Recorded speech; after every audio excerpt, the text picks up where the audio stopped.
the yacht party, Teresa, you reveal to everyone at this point that you are dating someone. I would go to Glenmere Mansion. I've been to Glenmere Mansion. Someone took me there on a date. Oh! What made you decide to reveal that information? Because the Glenmere Mansion was mentioned, and that's where he had just taken me on a date. That was like our third date. And then I was like, I was just there. She's like, I was and then just there. And I was like, I just went there. And we were like, with who? Yeah, you know. With who? Do tell.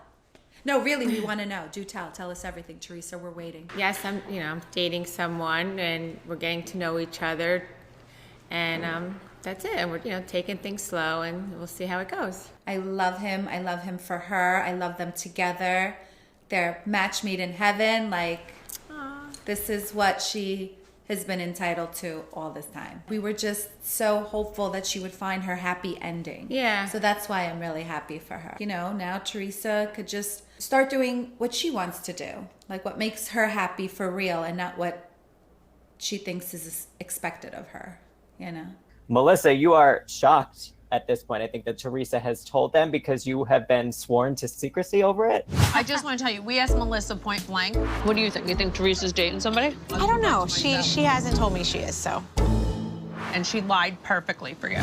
Yeah, like I swore I would never say he existed or we knew him or met him or saw him or anything. And I was just like, wait, whoa. Is this like a trick? Like I couldn't believe that she told everyone. And I'm like, and of course, today I'm not there. Like, I would have loved to see everyone's reaction and, like, how she said it. And I'm sure she was, like, a little teenage schoolgirl, like, all giddy, like, I have a honey. It would have been great. I wish I was there for that. But I could not believe that she told because it was like, we are never talking about this. And I listened to her and I never talked about it because I thought it would be, certain things are off limits. And I wanted her to be happy as well. And she went and told everybody. So I'm like, all right, we all know Mr. Babe Boulevard now. I shared a little bit. That's I don't need to share too much. It's only for me to know and for me to be, when I'm ready to tell everyone else, the world, I'll tell them. So it's, I got to get to know him, not everybody else.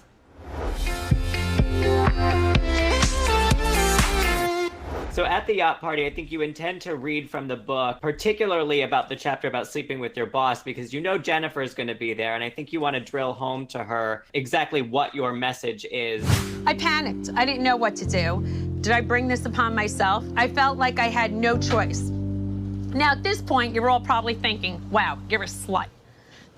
But I'm thinking, why do I feel like I can't say no? It was a beautiful day. The sun was shining, and I was so happy. I mean, obviously, Margaret is one of my best friends, so I was so happy to be there to celebrate her and this, phenomenal achievement of having, your first book published. I just was really hoping that the day wasn't ruined by what I knew was going to go down between Jennifer and Margaret, because I knew that Margaret was on a little bit of a mission to make sure that she was going to drive her point home. Listen, I'm not negative with Jennifer at the yacht party, but I also want her to see the error of her ways and how painful it is, and that she has to read the room. My big line to her. She's tone deaf most of the time, and I feel like Margaret loves to let her know that she is, She calls her out on it the most.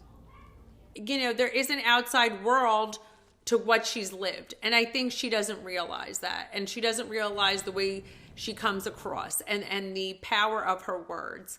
And so I want to, get that across to her. Listen, I don't want to be mean and stick it in her face because it is an upsetting time to me. But her delivery is inappropriate many times, and I want her to see that. Okay, so I would like to point out that after she read the excerpt from her book, my initial intention was to apologize. And that's why I shared that story. I didn't sleep to get ahead. I'm just telling you, that's how I processed you were saying it. You're saying now that it was different, maybe you have a and you're processing giving... issue. I wanted her to know where I was coming from when I initially heard her story and where I am at this point. That's the whole point. I'm trying to apologize. But no, she keeps cutting me off. She keeps insulting me, telling me I don't know how to read the tone of the room. I think you don't read things correctly. Okay. Are you done preaching, Margaret? Because, I'm about to go to my room now, Mom. Okay? Because you're talking too much. She's just reaching at this point, and she gets mad at me, and I think really she just has a hidden agenda. I think she's just mad that, like, you know, I called her kind of sleazy for sleeping with her boss, and or whatever, thinking it was consensuary, whatever it is that she gets fucking mad about. But it's like, hey, I didn't judge you, but she just wanted to turn it around on how I'm embarrassing, talking about my life. You know how I'm going to give an example how you don't read things correctly? ahead. Your Instagram live. I would love to wash this whole place with a toothbrush, I would, but remember, I got 5 kids. In a time where people are worried about their second stimulus check and you're complaining you can't find help. And again, no malicious intent behind it at all. I know, but you have to think. It doesn't matter if it's malicious intent or not. You have to think about when you are a public figure, there comes a social responsibility with it. But regardless if we're a housewife or whoever, you have to think about your behavior. And it does impact people. And here she is trying to say that I'm a bad example to the world? With all the fucking chaos in the world, you really think they're coming to my live to get advice? Thanks. You give me a lot of credit, Marge. That was a very fun day. It was emotional for about 10 minutes. The yacht was beautiful. We cruised around. The weather food was great. beyond perfect. Beyond We had a great perfect. time. It was beautiful. I mean, of course, I knew Jennifer was going to say she wants a yacht too. FYI, that yacht's worth more than her house. I'm just saying. She was asking Emily who cleans the boat. Yeah, if you're worried about who cleans the boat, you have a staff when you have a boat like that. Just that's the funny part. You have a staff. Who does all and the you're not work getting on your this staff boat? off Instagram, FYI. You're not getting your boat captain off of Instagram. By the way, I hate when my boat captain does the dishes with cold water. You can't find a nanny housekeeper. How are you going to get somebody to clean the boat, girl? I didn't see a dock in Paramus. It's a nice sunset, though. Better than yours. That's right. At the yacht party, Teresa finally reveals she's dating someone. Yes, she does. Very exciting. That's when she reveals she's dating. I would go to Glenmere Mansion. I've been to Glenmere Mansion. Someone took me there on a date. Oh. Like every time we go on a date, I get flowers. Wait, so how many times have you been with Mr. Glenmere Mansion? Not that many. Dating. She's dating. I was happy for her. I'm happy for her. I want her to be happy. I think that happy people do less toxic stuff. So I do want her to be happy. There was like a cute little love story there. It is. It was cute. But she's taking it slow, slow, slow. I'm just taking it very, very, very, very slow. Okay, very slow. Yeah, that was a lie, though. Because you know why? Yeah. They went to Glenmere Mansion. She goes, I went on a date to Glenmere Mansion. You do stay overnight there. I did get the sense she was downplaying it, just almost also to protect herself in case, because it was still so new. In case it didn't work out, she didn't want to like put too much emphasis on like how great it was. What else did she say? That they did a lot of walks together. Walks. They did a lot of activities Walk up the stairs together. to the bedroom. Mm-hmm. That's all I have to say. They had a lot of activities. He talks very nice to her. And just by the way she spoke and by what she said, I knew it was a little further along than she had admitted to. Now I saw what that glow is. She's walking around like, she's glowing. I know that look. And we knew, listen, he knows how to wine and dine. Glenmere Mansion's fabulous. And I was like, that's very impressive because I happen to love it there. But I was like, there was no way there wasn't a rendezvous because we're taking it slow. P.S. 7 months later, they have a fucking house. How slow is that? Come on, she wasn't taking it slow. There ain't nothing slow about that. Jennifer invites everyone to the Turkish tea party. Look at that. Wow, look at this. And they're not even Italian. I know. Look at this table. Oh, I'm gonna go get the tea. Jennifer, you really went out of your way. I appreciate that. I love anything where we bring our mothers. I feel like we all have the best moms. We really do. They're so cute. They're so fun. They all have a cocktail. Our group of moms are like spectacular, and I love when we can get them together. I really do. Yeah, and they love getting together. They love Like it. the moms all love each other. They do. I was looking forward to it, and also Jen makes a great hummus, so I was happy to go eat her food. I loved it. Yeah, I'm so mad I left and I didn't get to eat all that delicious food. It was so good. We'll do it for you again. Guys, you know what? I feel really uncomfortable. I'm gonna leave now. Why? Yeah, I just don't feel good. Like my heart's beating. I'm just gonna go. Really? Because I miss my mom. Yeah, I was very bothered, I didn't want to go to begin with, but then I was like, I wanted, I felt bad. I wanted to go there for Jennifer because she invited us. I was already getting highs before I went, so I didn't know if it was gonna really bother me that much. And then I thought to myself, okay, maybe she's okay with it. She wants to have a nice afternoon with all of us. And I said to myself, she obviously knows my mother the best. My mother loves her. And I'll have her sit with me and my mom so she feels like she has family, and my mom, she could share my mom, basically was my thoughts on it, So she did. She sat with us. But I think hearing each mother talk, they were able to tell little stories about us when we were younger.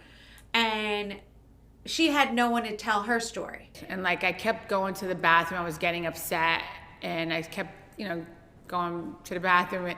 And then finally, I just couldn't take it anymore. I was like, I gotta go. And I just felt uncomfortable, because I miss my mom. I missed my mom. Everybody's there with their mothers. And that's why it's I would have wished my mom was there with me at that tea party. I loved that, I would have loved for her to have been there. And I felt for her. And I think that's the part where she snapped and she was like, I gotta get out of here. She felt upset. And I don't blame her. That's so hard. I felt bad for her. It must be hard. I'm very close with my mom, so it must be hard. And, to me, it's still new. You lost your mom young. 3 years. You still, you still needed her. You've been through so much. Thank God you had your dad and you were so close with him. But you and your mom have been so close. I feel like I lost out. Even though I was with my mom so much, I feel like I still lost out. Because it's I was when I was busy with the kids, raising the kids. It's I wanted to hang out with my mom more and have more fun with her. And I feel like I got robbed of that. It gets easier as time goes on. It never gets easy, but it does help as time goes on. And hers is all too fresh and too new. I didn't mean to ruin anything or anything, but I just felt You didn't ruin anything. You didn't ruin anything. All right, good. Thank God. I wasn't trying to do that. I didn't want anybody to feel sorry for me. Listen, everybody, you guys were there with your moms. I wanted you guys to enjoy it, You showed people at that party that they should cherish their moms a little more. Yeah, thank you. No, because it's and appreciate their time together. Yeah, it's really important.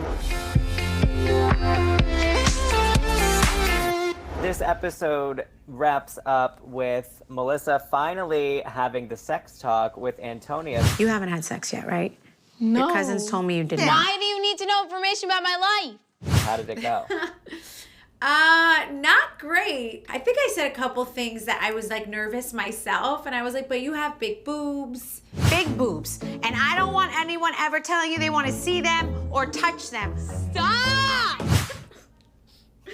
I think she was like, what is happening? I do not want to hear this. I don't know. I talked about her boobs a little bit, which might have not been great, but at the same time, they're a thing. It's a thing. It's I need to explain to her that I don't know. This was rough for me. I'm not going to just say this. I was I suck at this. I'll be honest, she's just too young. I mean, I'm a guy, I started out young in life. I really did. I was 9 years old and I never was taught the birds and the bees. I dove right into it. But it made me grow up too fast. And I just want her to be a little teenager. I want her to be my little daughter forever. And we don't need to educate her about the birds and the bees and these bees and how everything, I don't even know how the story goes. I need her to hear from me that she needs to respect her body. That is the most important thing. That she respects her body, that she will always get offered not just sex, but you'll always get offered a drink. You're going to get offered drugs. Things are going to happen as you get older. And you're a sophomore. I mean, we were all sophomores once, and we know what happens. We know how it goes down. We know about 7 minutes in heaven. We know these things, okay? We played spin the bottle. We did all this stupid stuff that I cannot believe that she's about to do. Because I don't want a guy like Frank or Joe B, pecking at her. Because look at these animals. They're animals. Because they want one thing and one thing only. They just want to go eat the honey and hasta la vista. You're the guy that started at 8 years old. Who are you kidding? And that's all I need my daughter to see. A guy like Frank that comes and, he'll scar her for life. Would you rather have Joe Gorga or Frank Catania and Joe Beningo? I can assure you that Joe Gorga will not be the choice. No. Oh, no. You're full of shit.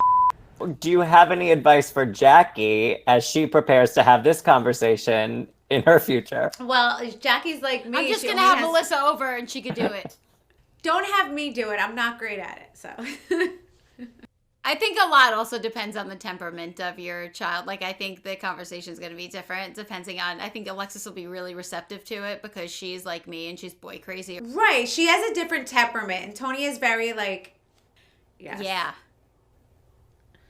Antonia rolls her eyes at me a lot. Yeah, by the time Alexis is a teenager, I'm sure she'll be rolling her eyes at me too. Yeah, I think I was like a demon, so I'm getting it back. My mother always told me I would get it back, and I am.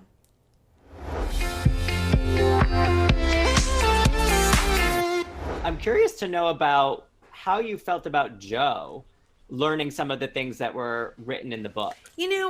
Joe knows so much about me and some things he didn't know. I remember when I was writing the book with Emily, some things were coming up that I totally forgot about that I probably wanted to block out.